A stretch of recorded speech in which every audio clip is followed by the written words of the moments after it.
Hello guys, this is Dawood Ali Khan. Camera थोड़ा सा fine. Hey guys, this is Dawood Ali Khan और start करते हैं आज का दूसरा लेक्चर। और जो लोग मुझे नहीं जानते उनको मैं बता दूं कि मेरा नाम दाऊद अली खान है और मैं B S C second year के साथ साथ अभी मैंने अपने सोशल साइकोलॉजी का कोर्स भी कंप्लीट करा है। सो हम यहाँ पर पढ़ते हैं, समझते हैं NCERT को नीट के लेवल से। ठीक है, तो मेरी वीडियोस उनके लिए ज़्यादा बेनिफिशियल हैं जो कि 11th क्लास में और वो NCERT को पढ़ना चाह रहे हैं। उन्होंने सोचा है नीट वगैरह देने के लिए, तो उनको अभी से एक आइडिया हो जाएगा किस तरीके से NCERT को पढ़ा जाता है, कौन कौन से टर्म्स इंपॉर्टेंट है, कौन कौन से पॉइंट्स इंपॉर्टेंट है, कौन कौन सी लाइन्स इंपॉर्टेंट है, कहाँ से क्वेश्चन कोट हो सकता है, ये कहाँ से हुए हैं, वो सारी बातें हम यहाँ पर डिस्कस करते हैं। ठीक है ना। सो जैसे कि आपको मेरा पैटर्न पता होगा कि मैं यहाँ पर वीडियो के अंदर प्रीवियस ईयर क्वेश्चंस भी करवाता हूँ। जैसे पिछले बार जो पहला वीडियो इस सीरीज का पहला लेक्चर जो है उसके अंदर मैंने 2019 के क्वेश्चन पेपर के अंदर जो क्वेश्चंस आए हुए थे जिस टॉपिक से रिलेटेड जो मैं पढ़ा रहा था वो मैंने डिस्कस करे थे। आज जो टॉपिक पढ़ाऊंगा तो उसी मतलब पढ़ा तो मैं ह्यूमन फिजियोलॉजी डाइजेस्टिव सिस्टम ही रहा हूँ। तो डाइजेस्टिव सिस्टम में 2018 के अंदर जो क्वेश्चन आ चुके हैं उनको मैं डिस्कस करूंगा आज। ठीक है, 2008 से लेकर 2019 तक के क्वेश्चन हम इस तरीके से देख लेंगे हर एक टॉपिक के साथ। उसके साथ ही साथ 10 एक्सपेक्टेड क्वेश्चन जो MTG बुक्स हैं जिसके 80% का रेशियो रहता है, बहुत अच्छा है। और बहुत ज़्यादा जितने भी आप हाफिज बंसर को ले लें, जितने भी टॉपर्स उन सब ने रिकमेंडेड करा है, उनसे 10 एक्सपेक्टेड क्वेश्चन, सिर्फ 10 नहीं, हर एक वीडियो के साथ 10, यानी कि हर एक टॉपिक के साथ 100 एक्सपेक्टेड क्वेश्चन, जिससे बाहर का कुछ नहीं आने वाला, वो हम करके देखेंगे। ठीक है, उसके साथ नोट्स भी मैं प्रोवाइड कराता हूँ फ्री वगैरह के अंदर, फ्री।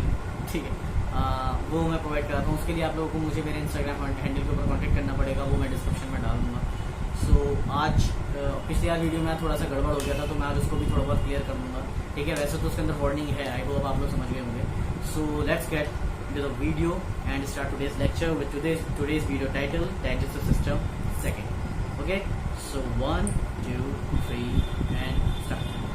फिलहाल मैं आप लोगों को बताना चाहता हूँ कि जो पिछला मैंने वीडियो डाला था ना उसमें मैं बार बार पोस्टीरियर पैलेट को इंटीरियर पैलेट को स्विच कर दिया था मैंने। ठीक है, जो बातें मैं पोस्टीरियर के बारे में बता रहा था वो एक्चुअल में इंटीरियर के बारे में थी, और जो बातें इंटीरियर के बारे में बोल रहा था वो पोस्टीरियर के बारे में थी। प्रॉब्लम यही थी कि क्लास के अंदर कोई और बंदा था नहीं मौजूद जिनको मैं पढ़ा रहा था। अगर वो होता, पहले मैंने उसको पोस्टीरियर कह के इंट्रोड्यूस करा या फिर उसको मैं इंटीरियर बोलते चला गया। ठीक है, अगर क्लास में कोई मौजूद होता तो वो उस टाइम पर मुझे टोक देता, बट क्योंकि क्लास में कोई है नहीं, ऑनलाइन पढ़ा रहे हैं, इस वजह से मुझे ध्यान भी नहीं रहा और मैं उसको बेध्यानी में बोलता रहा। फिलहाल उस चीज़ को मैं बता दूं कि पैलेट के बारे में बात करी थी, हमने उसको दो पार्ट में डिवाइड कर लिया था। एक तो था पोस्टीरियर पैलेट, एक था इंटीरियर पैलेट। इस तरीके से याद रख लो, पोस्टीरियर मतलब पीछे वाला, इंटीरियर मतलब आगे वाला। तो पास से पीछे, पास से पोस्टीरियर, आ से आगे, आ से इंटीरियर। ठीक है, ऐसे याद करने में आसानी हो जाएगी। एंटीरियर पार्ट जो था हमने देखा हार्ड होता है पैलेट का, और पैलेट को तलवा बोलते हैं, हमें पता भी वो हार्ड होता है।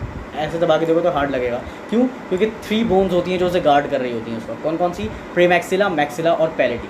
ठीक है, पीछे वाले को कोई बोन गार्ड नहीं करती, इसलिए वो सॉफ्ट रहता है। हमने ये भी देखा था कि पीछे वाले के सॉफ्ट पार्ट से ओव्यूला सस्पेंडेड होता है। ओव्यूला यानी कि एक वेलम पैलेटी उसका दूसरा नाम होता है। एक फ्लैप लाइक स्ट्रक्चर होता है जो कि इंटरनल नोस्ट्रल्स को कवर कर लेता है जब हम सॉलो करते हैं, ताकि खाना नोस्ट्रल्स के अंदर नहीं आ जाए। ठीक है, सो इतना हमने देखा था। उसके बाद हमने टंग के बारे में पढ़ा था, हमने टंग को लिंगुआ बोला था। हमने जो लास्ट चैप्टर हमारा खत्म करा था फर्नेलम के ऊपर करा था, तो ज़रा देख लेते हैं। वी वर टॉकिंग अबाउट, अरे यार थोड़ा पतला चल रहा है ये,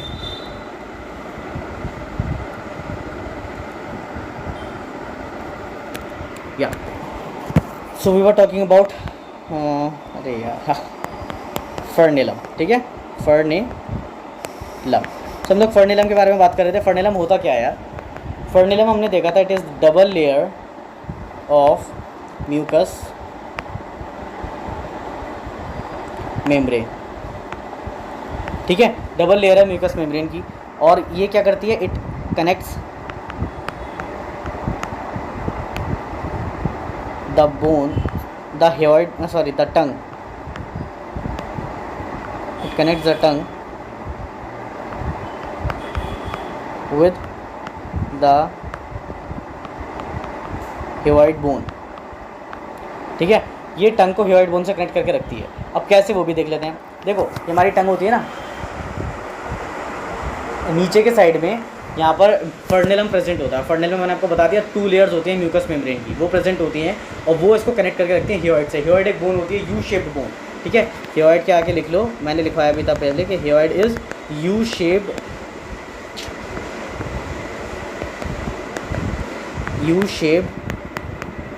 बोन।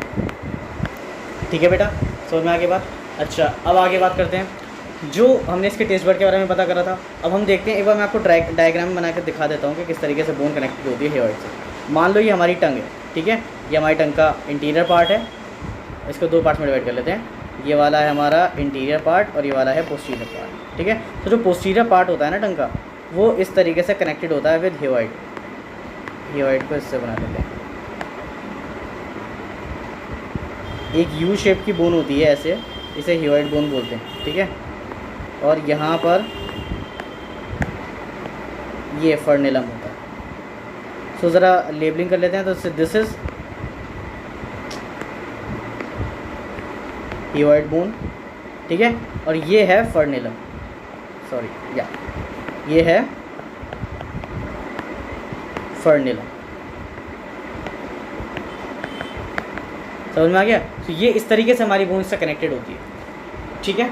सो आगे बढ़ते हैं। हमने टंग के बारे में बात कर ली। अब हम किसके बारे में बात करेंगे, किसके बारे में रह गया। बकल कैविटी के अंदर देखो क्या क्या होता है। पैलेट हो गया, रूगी हो गई, टंग हो गया, ठीक है, हियोइड भी हो गई। अब बचा टीथ, ठीक है। सो हेडिंग करा लेते हैं अब टीथ की, ठीक है। सो टीथ प्लूरल वर्ड होता है और टूथ पिंगुलर होता है। टीथ्स मत बोल देना कभी, टीथ जो होता है वो ऑटोमेटिकली प्लूरल होता है, ठीक है। तो पता होगा। ज़रा टीथ को बना लेते हैं अब इस तरीके से, ऐसे, और आपका इस तरीके से। यहाँ मैं कोई आर्टिस्ट तो हूँ नहीं, सो प्लीज़ जज मत करना। राइटिंग पर, स्पेलिंग्स पर और आर्ट पर कभी जज नहीं करा जाता लोग, उसकी नॉलेज की बेस पर करते हैं, ठीक है। ये रहा। मैं बना लूँ पहले अच्छा सा, ठीक है, फिर आपको दिखाएंगे। जब तक आप इसकी प्लेबैक स्पीड बढ़ा लो चाहो तो, ठीक है।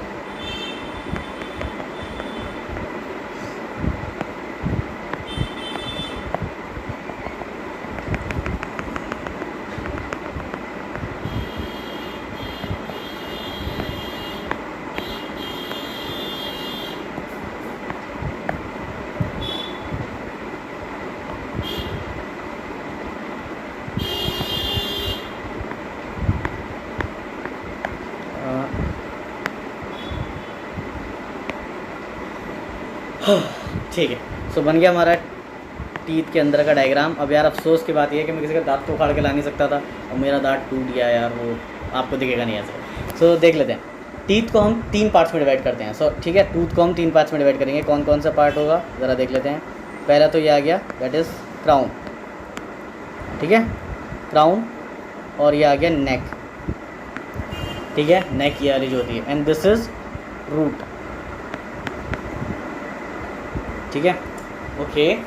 अब ज़रा देखते हैं टीथ का जो नेक पार्ट होता है, सॉरी जो क्राउन होता है वो होता है जो वाइट कलर का पार्ट हमें दिखता है ना जब कोई दांत फाड़ता है, जो पार्ट हमें दिखता है वो क्राउन के अंदर आता है। और नेक पार्ट वो होता है जिसको गम्स जो है, जो सराउंडेड बाय गम्स, ठीक है, यानी मसूड़ों के अंदर जो है, दैट इज़ व्हाट क्राउन, नेक। और रूट जो के अंदर होता है नीचे की साइड, ठीक है।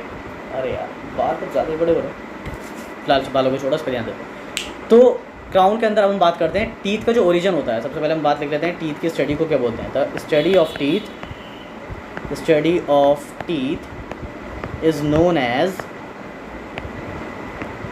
क्या बोलते हैं पता है? Odontology, odontology. और जो टीथ की स्टडी करता है उसको क्या बोलते हैं? डेंटिस्ट, ठीक है। अच्छा, टीथ का ओरिजिन क्या होता है? ओरिजिन, अब इंपॉर्टेंट बात आ गई ओरिजिन। देखो ओरिजिन से मेरा मतलब क्या होता है, मैंने पिछली बार आपको बताया था कि कुछ एम्ब्रियोनिक स्टेजेस के अंदर हमारी जर्म लेयर्स होती हैं जो हमारे ऑर्गन्स को बनाती हैं, ठीक है। कुछ ऑर्गेनिजम्स में वो 3 होती हैं, उन्हें बोलते हैं ट्रिप्लोब्लास्टिक। कुछ ऑर्गेनिजम्स में वो 2 होती हैं, उन्हें बोलते हैं डिप्लोब्लास्टिक। सो हम लोग ट्रिप्लोब्लास्टिक हैं, ठीक है। अब वो कौन कौन सी लेयर्स होती हैं? एक्टोडर्म, मीजोडर्म और एंडोडर्म, ठीक है। और जो डिप्लोब्लास्टिक होते हैं उनके अंदर ये मीजोडर्म एब्सेंट हो जाती है, और जब ये मीजोडर्म एब्सेंट होती है तो आप देख सकते हो यहाँ पे बीच में कैविटी बन गई, ठीक है। इस कैविटी को बोला जाता है मीजोग्लिया, ठीक है। सो 3 जर्म लेयर्स होती हैं जिसमें से अगर ये बीच वाली एब्सेंट हो जाए तो ये जो कैविटी बन जाती है इसे बोलते हैं मीजोग्लिया, ठीक है।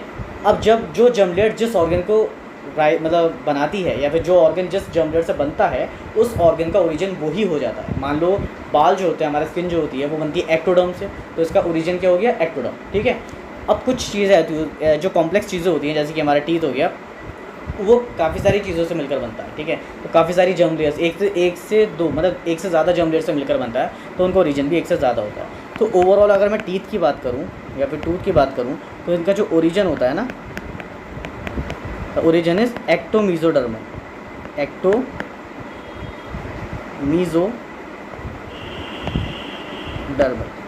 ठीक है, एक्टोमीजोडर्मल।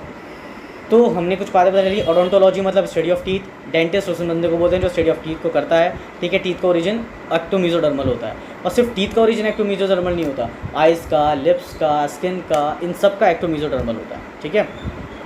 मतलब सबका नहीं होता, इन सब का होता है, बाकी जो और चीज़ें उनका अलग अलग होता है, ठीक है। सो टीथ को हमने 3 पार्ट्स में डिवाइड कर लिया था। अच्छा, टीथ के ना मेनली 2 डिवीज़न और होते हैं, ठीक है। एक तो होता है इनेमल, जैसे आप यहाँ पे देख सकते हो, this is enamel and this is dentine, ठीक है। इन दोनों के बारे में हम पढ़ लेते हैं ज़रा, ठीक है। तो इनेमल के बारे में मैं अलग कलर यूज़ कर लेता हूँ ताकि आपको परेशानी ना हो, ठीक है। So let us talk about enamel, animal नहीं, इनेमल, ठीक है। इनेमल कौन सा पार्ट होता है? तो वाइट पार्ट जो हमें दिखता है ये, ठीक है, जिसके ऊपर मेरी उंगली हो रही है, जिसको मैं टच भी कर सकता हूँ, ठीक है। तो इसे बोलते हैं इनेमल। इनेमल बेसिकली इसका जो ओरिजिन होता है इनेमल का, वो होता है एक्टोडर्म, ठीक है। एक्टोडर्म लेयर से बनता है ये। तो देखें आप, टीथ के अंदर जो एक्टोमीजोडर्म ओरिजिन होता है ना, तो एक्टोडर्म इसकी वजह से होता है, इनेमल की वजह से, ठीक है। इनेमल के बारे में एक और जो सब लोग बहुत जानते हैं और बहुत ज़्यादा कॉमन है, it is the hardest part of the body, ठीक है। हमारी पूरी बॉडी का हार्डेस्ट पार्ट होता है, सबसे ज़्यादा हार्ड, इससे ज़्यादा हार्ड कुछ नहीं होता इनेमल से, ठीक है। उसके बाद नेक्स्ट चीज़ के कैल्शियम फॉस्फेट से बनता है, ठीक है, कैल्शियम फॉस्फेट से बना हुआ होता है।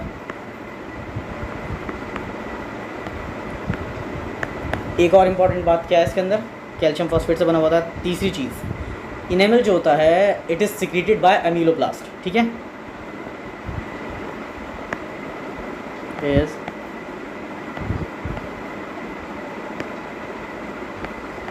Bye ameloblast.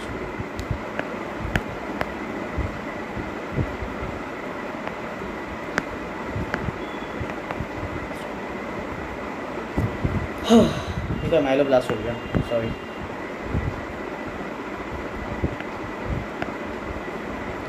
अमीलोब्लास्ट, ठीक है। इनेमल एब्सेंट होता है स्लॉट के अंदर, absent in sloth and armadillo, इन दोनों के अंदर इनेमल एब्सेंट होता है, ठीक है। तो इनेमल के बारे में हमने अच्छी खासी बातें जान ली। पहला इसका हमने नाम तो पता ही है, ठीक है, उसका हमें ओरिजिन पता चल गया क्या होता है, ठीक है, एक्टोमीजोडर्मल। उसके बाद ये भी पता चल गया this is the hardest part of the body, calcium phosphate से बनता है, ये भी पता चल गया। इनेमल सिक्रेटेड बाय अमीलोब्लास्ट, ये भी पता चल गया, ठीक है। स्लॉट और आर्मडिलो के अंदर वो एब्सेंट होता है, फाइन। अब बात करते हैं डेंटाइन की। सो डेंटाइन के लिए ये रहा red, dentine. Dentine is the main part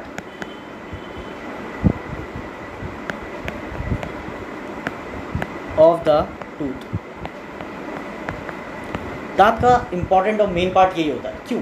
क्योंकि पल्प कैविटी जो होती है, ठीक है, नरिशमेंट जो आता है वो इसी के अंदर से आता है, सेंसेशन जो टीथ को प्रोवाइड कराता है वो यही करवाता है, ठीक है। So it is the main part of the tooth, ये बात अच्छी तरीके से याद रखिए। उसके बाद दूसरा पॉइंट हमें यहाँ पे जो बताना था वो ये कि ये मीजोडर्म होता है, इनविज mesodermal. This is most important part कि टूथ के अंदर जो एक्टोमीजोडर्मल में से जो मीजोडर्मल ओरिजिन होता है वो डेंटाइन का होता है, ठीक है। So mesoderm, dentine is originated by mesoderm, ठीक है। Dentine is the main part of the tooth, it is originated by mesoderm and it is secreted bye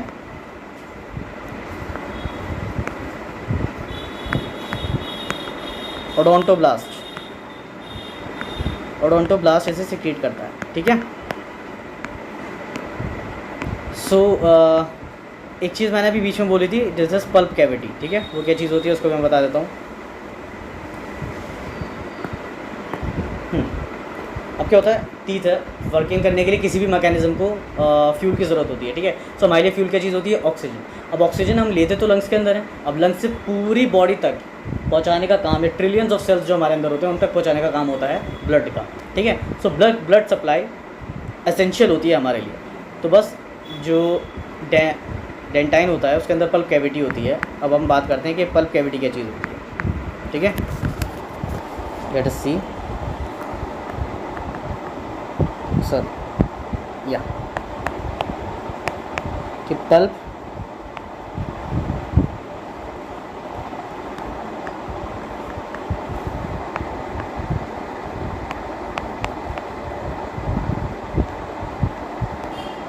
pulp cavity क्या होती है, ठीक है। सो पल्प कैविटी को जानने के लिए आप इस तरह से देखिए, मैं आपको टूथ के डायग्राम पे लेके जाता हूँ वापस, ये रहा। सो यहाँ ना ऐसे करके यहाँ पर इस तरीके से यहाँ पर पल्प कैविटी मौजूद होती है। सो क्या करता है ये it provides nourishment to blood, it provides nourishment to the tooth, ठीक है। ये नरिशमेंट प्रोवाइड कराता है टूथ, समझ में आगे बात। सो अंदर इसके पल्प कैविटी होती है डेंटाइन में, ठीक है। डेंटाइन से पल्प कैविटी क्या करती है, ब्लड लेकर आती है, वो नरिशमेंट प्रोवाइड कराती है टीथ को, ठीक है। एक चीज़ और इम्पॉर्टेंट होती है टीथ के अंदर, जिसके हिसाब से क्वेश्चन पूछा गया था, and that is Sharpey's fibre. What are Sharpey's fibre? Sharpey's fibre यहाँ पर देखते हैं, ये जो गम आपको दिख रहा होगा ये चीज़ गम है बेसिकली, ठीक है। गम मतलब दुख नहीं, मसूड़ा, ठीक है। अब मसूड़े की और ये जो गम है, गम और टीथ के बीच में ये जो लेयर रेड कलर से आपको दिख रही होगी, जिसको मैंने ब्लू कर दिया, that is known as that is known as periodontal membrane, ठीक है। It is known as periodontal membrane. अब इस पेरीडेंटल मेम्ब्रेन में से ऑरेंज फाइबर आपको दिख रहे होंगे, that is what are Sharpey's fibre. और शार्पीज फाइबर का काम क्या होता है, ये टीथ को सॉकेट्स के अंदर पकड़ के रखते हैं, ठीक है। शार्पीज फाइबर का काम ये होता है। सो यहाँ तक हमने टीथ के बारे में अच्छा खासा सब कुछ जान लिया, ये ज़्यादा टीथ के बारे में जानने की ज़रूरत नहीं है। अब आगे बढ़ते हैं, और आगे बढ़ने से पहले मैं आपको एक बात बता दूँ कि हमें थोड़ा बहुत अब्रॉड जाना पड़ता है NCERT से, ठीक है। तो इसमें से काफ़ी बातें NCERT के अंदर नहीं दी गई हैं, ठीक है। तो इसलिए हमें पढ़ना पड़ेगा। अभी आपको इसी वीडियो में पता चलेगा क्यों हमें इतना अब्रॉड पढ़ना पड़ता है, क्यों हमें ज़रूरत है NCERT से थोड़ा बाहर जाने की, ओके। बताएंगे अभी, इसी टीथ के टॉपिक में पता चल जाएगा। आज आपका टीथ कंप्लीट करा दूँगा मैं। सो हमने टीथ के बारे में काफ़ी कुछ जान लिया। अब यार टीथ के बाद इसके कितने टाइप के टीथ होते हैं, देखिए टाइप्स ऑफ टीथ पढ़ते हैं।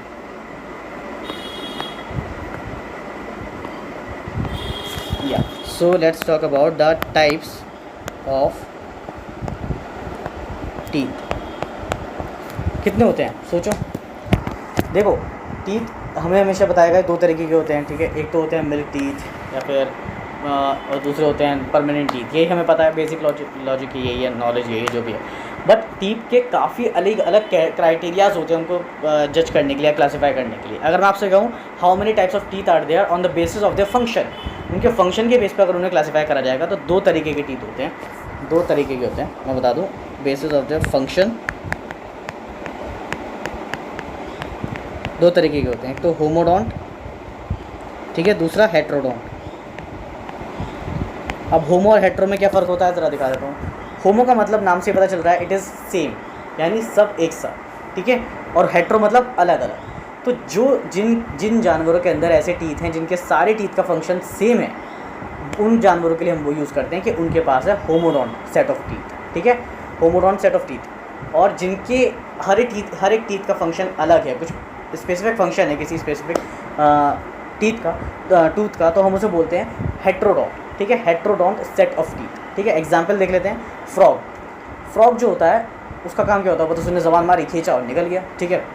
तो उसको चबाना नहीं पड़ता, ठीक है। और हमें सही सुध से खाने को चबाना पड़ता है, ठीक है। खाने को चबाने की जो प्रोसेस होता है उसे क्या बोलते हैं, डाइजेशन या फिर एब्जॉर्प्शन। डाइजेशन, ठीक है, बहुत याद रखिए। डाइजेशन का मतलब ये नहीं होता है एब्जॉर्ब कर लें, डाइजेशन का मतलब होता है कॉम्प्लेक्स चीज़ों को स्मॉल छोटी सिंपल उनके सब्सटेंस के अंदर उनको लेकर आना, और हम वही पढ़ रहे हैं, ठीक है। किसी भी कॉम्प्लेक्स चीज़ को छोटे पार्ट्स में कर देना, उसे बोलते हैं डाइजेशन, ठीक है। और एब्जॉर्प्शन वो अपने आप हो जाता है जब वो अपने सिंपलेस्ट फॉर्म में आ जाता है, ठीक है।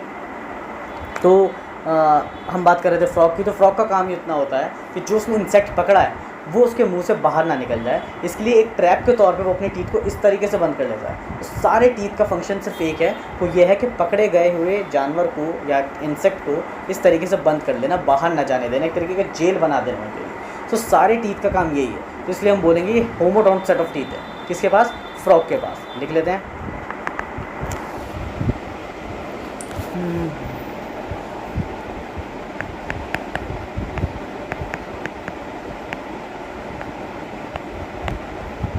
ठीक है, अब बात आती है हेट्रोडोंट की। हेट्रोडोंट किसके पास होगा, बता सकते हैं? हेट्रोडोंट का एग्जाम्पल, हेट्रोडोंट का मतलब जब हर एक टीथ का फंक्शन अलग हो, कुछ स्पेसिफिक फंक्शन हो। एग्जाम्पल, वी ह्यूमन बींग्स, जैसे क्यों? क्योंकि हमारे पास कैनाइन्स होते हैं, इंसिजर्स होते हैं, पहले इंसिजर बोलते हैं तो इंसिजर्स होते हैं, कैनाइन्स होते हैं, प्रीमोलर्स होते हैं, मोलर्स होते हैं। तो इंसिजर्स ये सामने वाले होते हैं, ठीक है, इनका काम होता है काटना, ठीक है। और जो कैनाइन्स होते हैं, कैनाइन्स का काम होता है टेयर कर देना, ठीक है। और प्रीमोलर्स और मोलर्स का काम होता है ग्राइंडिंग के लिए। So we human beings have heterodont set of teeth, we human beings have heterodont set of teeth. देख लेते हैं हम लोग, सबके फंक्शन भी लिख लेते हैं। वी आर हैविंग इंसिजर्स, जिनका काम होता है टू कट। इनके नाम में ही सीजर्स आ रहा है, तो नाम से अंदाज़ा लगा लो कि सीजर्स का काम क्या होता है। भाई कैंची से इंसान चीज़ें काटता है, उसी तरीके से इन सीजर्स से हम जो हम खाते हैं, इंसिजर का काम मैंने आपको बताया कि जैसे जो हम खाते हैं उसको हम काटते हैं, ठीक है। तो इनसे बाद कैनाइन्स का काम क्या होता है, ये नोकीले होते हैं इस तरीके से, और इनका काम होता है टेयर कर देना, ठीक है।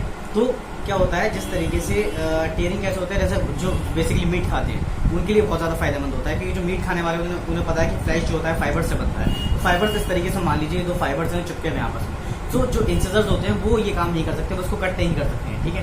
तो फाइबर्स को, जैसे मीट फ्लैश ऑफ पार्ट है, इसको तोड़ना, उसके लिए नुकीले दांत होते हैं, जिनमें कैनाइन्स इस तरीके से अंदर को घुस जाते हैं यूं करके, और फिर उसको कट कर देते हैं, ठीक है। इस तरीके से इसको तोड़ देते हैं। अभी तो फाइबर्स अलग अलग पार्ट्स में हो गए, ठीक है।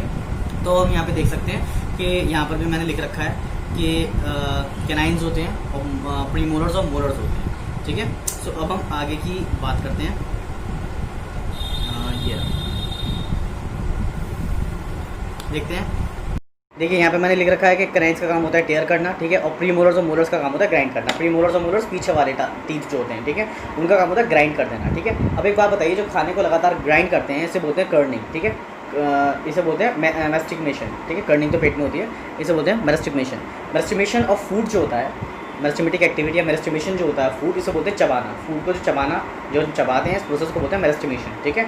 तो ये क्यों करा जाता है, ताकि एक बड़ा जो पार्ट है वो टीथ, मतलब वो जो बड़ा सा आपने कॉम्प्लेक्स निवाला खाया या जो भी आपने, मान लीजिए आपने ब्रेड खाया, तो उस ब्रेड को तोड़ना, इसको भी, ये भी डाइजेशन का प्रोसेस है, ठीक है। डाइजेशन का मतलब ये नहीं होता केमिकल प्रोसेस, डाइजेशन का मतलब मैकेनिकल प्रोसेस भी होता है, तो बस जो हमने कॉम्प्लेक्स चीज़ खाई उसको तोड़ के सिंपलेस्ट फॉर्म में लेकर आना है, ठीक है। प्रॉब्लम यहाँ पे ये आती है कि हमने उसे खा लिया, उसे तोड़ लिया अच्छी तरीके से, अब जो खाने के बाद बन जाता है ना, मुंह के अंदर जो रहता है, काफ़ी बार लोग जो मुंह खोल के खाते हैं वो देख कर बड़ा घिन भी आती है, उसे बोलते हैं बोलस, ठीक है। उसको क्या बोलते हैं देख लेते हैं, दैट इज़ नोन एज, ठीक है, बोलस। अब यही बोलस बनना बहुत ज़रूरी होता है। काफ़ी लोगों की आदत होती है जल्दी नहीं खाते, मतलब जल्दबाजी में खा लेते हैं, सही से चबाते नहीं हैं, ऐसे ही ले जाते हैं नीचे, वो ईसोफेगस को हार्म कर सकता है आपके। सही से बोलस बनना बहुत ज़रूरी होता है। बोलस जब बन जाता है तो ईसोफेगस के लिए कंडक्शन करना बहुत ईजी होता है टू स्टमक, ठीक है। सो ईसोफेगस के अंदर वो पहुँच जाता है। सो टीथ के अंदर हमने उसके देख लिया on the basis of the function, ठीक है। अब हम बात करेंगे on the basis of there on the basis of there attachment, ठीक है, बेसिस ऑफ देयर अटैचमेंट। अच्छा, मैं एक बात बता दूं आपको, चलो ईसोफेगस जब पढ़ाएंगे तभी बता देंगे उसको, ठीक है, जब ईसोफेगस पढ़ाएंगे तभी बता देंगे। अब अटैचमेंट के बेसिस पर कितने टाइप के होते हैं, देखो, एक होता है एक्रोडोंट, एक होता है थीकोडोंट, एक होता है प्लूरोडोंट, ठीक है। एक्रोडोंट, थीकोडोंट और प्लूरोडोंट। एक्रोडोंट वो होता है जब जो टीथ है ना, वो जैसे कि यहाँ पे मैं आपको करके दिखाता हूँ, ये जॉ है डायरेक्टली अटैच्ड है directly to the jaw bone. जब टीथ जो दांत हैं वो डायरेक्टली अटैच हो विद द जॉ बोन से, तब हम बोलेंगे एक्रोडोंट, ठीक है, एक्रोडोंट सेट ऑफ टीथ, ठीक है। और जब ये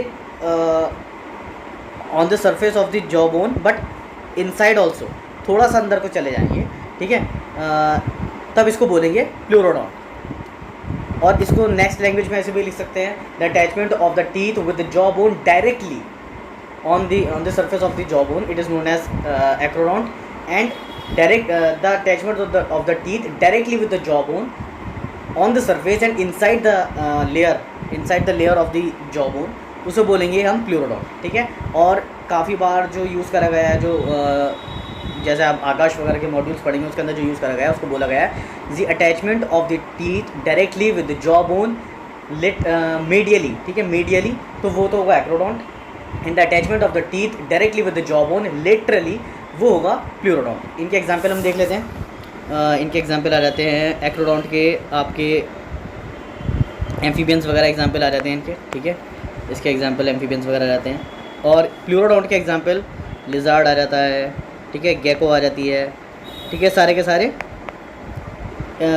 एग्जाम्पल आ जाते हैं प्लूरोडोंट के। एक्रोडोंट का एक और एग्जाम्पल बताऊँ तो फिशेस के अंदर जो टीथ होते हैं ये आ जाते हैं। अच्छा, एक्रोडोंट जो होते हैं बहुत कमज़ोर होते हैं, वो बार बार टूटते रहते हैं, ठीक है, और बार बार आते रहते हैं। प्लूरोडोंट उससे थोड़ा ताकतवर होते हैं। And thecodont is the strongest arrangement of teeth, ठीक है, thecodont is the strongest arrangement, strongest, ठीक है, यहाँ पे आपको दिख भी पा रहा होगा। थीकोडोंट हमारे ह्यूमन बींग्स के अंदर होते हैं। जब हमारे जो टीथ हैं वो डायरेक्टली जॉ बोन से अटैच नहीं है, वो एक तरीके का ऐसे कैविटी बनी हुई है जैसे हम बोलते हैं ओव्यूलस, ठीक है, ओव्यूलस के अंदर अटैच है, इस तरीके से फिक्स है, ठीक है। तो अब ये जो कैविटी है ना, इसने हमारी टीथ को इस तरह से फिक्स कर लिया है, ठीक है। तो ऐसे हमारे अटैच है, जैसे जब दांत टूट जाते हैं तो ऐसे करके छेद बन जाता है, ठीक है। सो हमारी टीथ जो है वो सॉकेट के अंदर इस तरीके से अटैच्ड है। तो this is the strongest arrangement of teeth, ठीक है। तो ये जो थीकोडोंट है किसमें पाया जाता है, इसको देख लेते हैं नीचे। So example for the thecodont,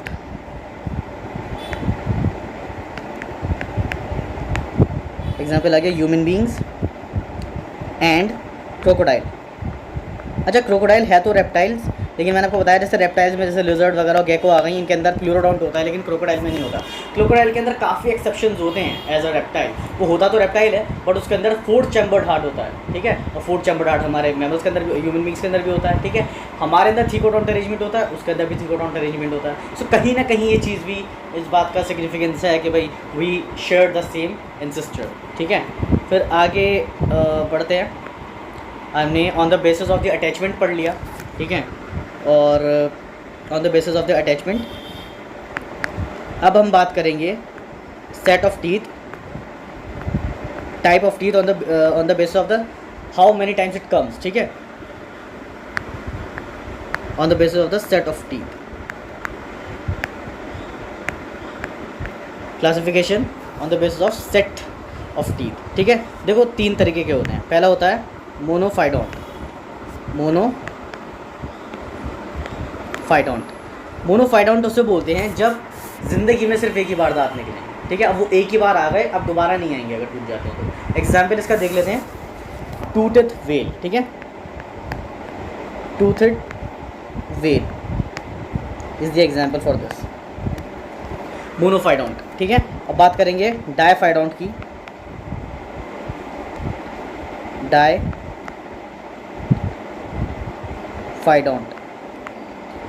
डायफाइडोंट जो 2 बार निकल आए, ठीक है, और पॉलीफाइडोंट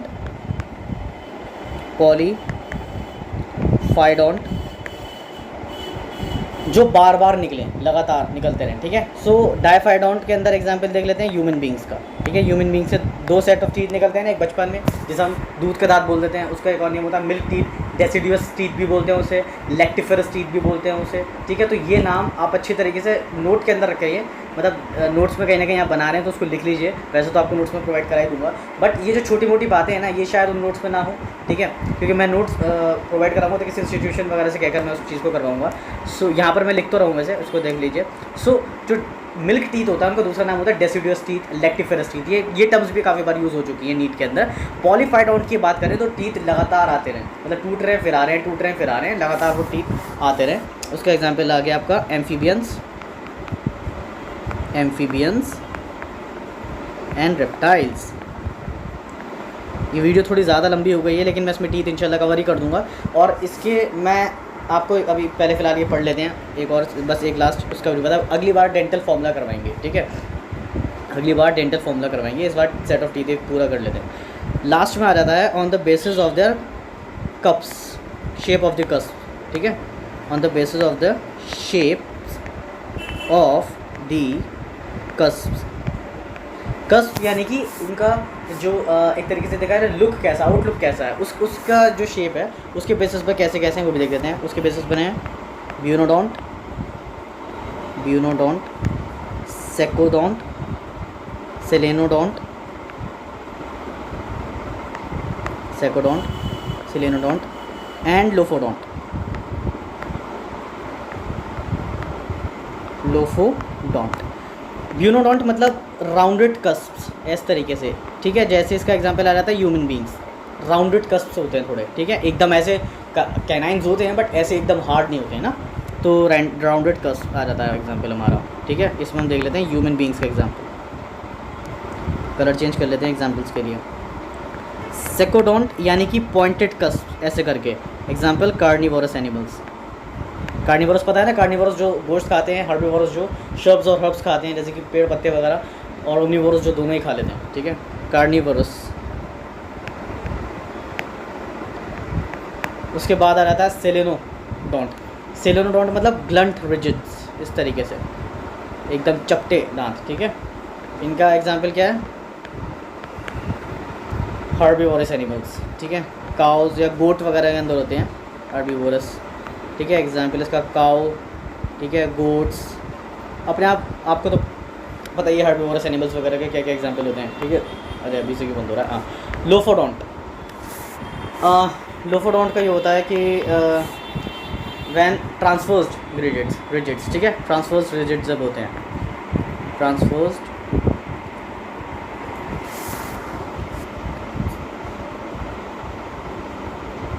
वर्स्ड रिजिड्स।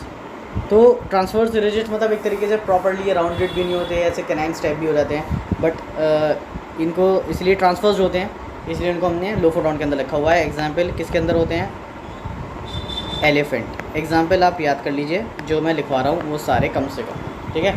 सो यहाँ पर हमने टीथ के बारे में बहुत कुछ पढ़ा, आपकी एनसीईआरटी में इतना नहीं दिया हुआ है, मैं बता रहा हूँ ना आपको। आपके एनसीईआरटी में खाली आपका जो एनसीईआरटी अगर आप पढ़ोगे तो खाली डायफाइडोंट का जिक्र है, थीकोडोंट का जिक्र है, ठीक है। हेट्रो और होमो में इनका चक्कर नहीं है, उन्होंने बस डायफाइडोंट लिख रखा है, ठीक है, और हेट्रोडोंट का जिक्र उन्होंने नहीं करा है, और डायफाइडोंट के साथ आपको मैंने बताया था कि थीकोडोंट उसके बारे में बता रखा है। बट इतना जानना ज़रूरी क्यों है, क्यों हमें एनसीईआरटी से अब्रॉड जाना है। ये वीडियो बहुत लंबी हो चुकी है, इसलिए मैं इसके अंदर क्वेश्चंस तो रिपीटेड ईयर्स के नहीं शेयर कर पाऊँगा, बट मैंने ये बात अब सोची है कि एक मैं फाइनल वीडियो बना दूंगा सीरीज़ के एंड में, जहाँ पर ये सारे क्वेश्चंस में एक वीडियो में पूरे क्वेश्चन से डिस्कस करूँगा, ठीक है, ऐसा कर लेंगे। और अगर आपको उससे पहले क्वेश्चंस जानने हो तो इंस्टाग्राम पर आप मुझे कॉन्टैक्ट कर ही सकते हैं, आप मुझे बता सकते हैं इस चीज़ के बारे में, ठीक है। सो मैं आपको दिखाता हूँ कि why it is important for us कि हम ये जानें कि यार मतलब ये देखें कि ये ज़रूरी क्यों है, ठीक है। तो मैं आपको दिखाता हूँ 2018 के क्वेश्चन पेपर जो हम नीट के देखें अगर, तो उसमें आपको यहाँ पे स्क्रीन पे शो भी हो जाएगा 2018 का क्वेश्चन पेपर, हाँ ये, ठीक है। आप जैसे यहाँ देखें,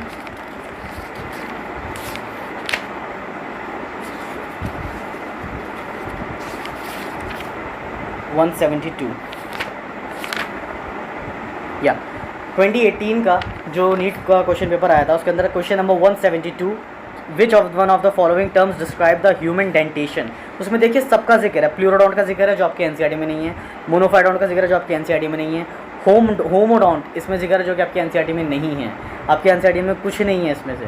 और हमें इन सारे के मतलब ये नीट के अंदर क्वेश्चन आ चुका है, सो इन टर्म्स से फेमिलियर होना बहुत ज़रूरी है ताकि हम पता कर सकें कि कौन सा डेंटेशन ह्यूमन बींग्स का है। तो अभी तक मैंने जितने पढ़ा है उसके अकॉर्डिंग आपको क्या लग रहा है, मैंने क्या क्या बताया। पहले बात हेट्रोडोंट है, ठीक है, तो हेट्रोडोंट किसमें हुआ, ये देखो हेट्रोडोंट इसके अंदर है, ठीक है।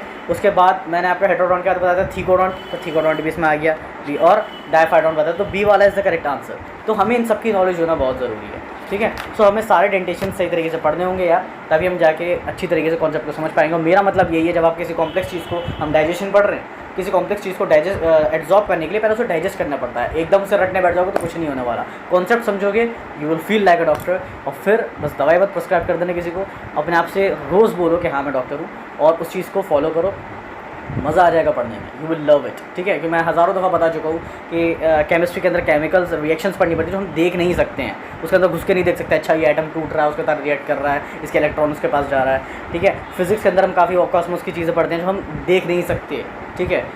काफ़ी इंटरेस्टिंग कॉन्सेप्ट्स आते हैं, no doubt. Sir Isaac Newton जो कि पेंडेमिक टाइम में ही थे, जैसे हम लोग हैं, उन्होंने ग्रेविटी बनाई थी उस टाइम पर, ठीक है। उससे पहले लोग ये सोचते थे कि जब भी कोई फोर्स लग रहा है उसके लिए कॉन्टैक्ट में होना ज़रूरी है। Gravitational force is is something which is non contact force, ठीक है, हमें पता है। तो इसीलिए उनकी क्यूरियोसिटी ज़्यादा जागी इस चीज़ के अंदर। सो फिजिक्स में नो डाउट चीज़ें अच्छी होती हैं, बहुत ज़्यादा इंटरेस्ट आता है, बट उसमें भी हमें कहीं ना कहीं एजम्पशन की ज़रूरत पड़ती है। But biology is something which you can feel कि हाँ ये मेरे अंदर की चीज़ है, ओके ये मैं हूँ, ठीक है। सो उसमें तो मज़ा आना चाहिए डेफिनेटली। सो अगली वीडियो, अब ये वीडियो बहुत ज़्यादा लंबी हो गई, तो यहाँ पे बकवास मैं अपनी बंद करता हूँ। उम्मीद करता हूँ आप लोगों को वीडियो अच्छी आई होगी। कोई ना कोई सजेशन, कोई ना कोई शिकायत ज़रूर हो तो फिर मैं इंस्टाग्राम पर आपको मिल जाऊँगा। तब तक के लिए सुस्ता लीजिए थोड़ा सा। Thank you for watching.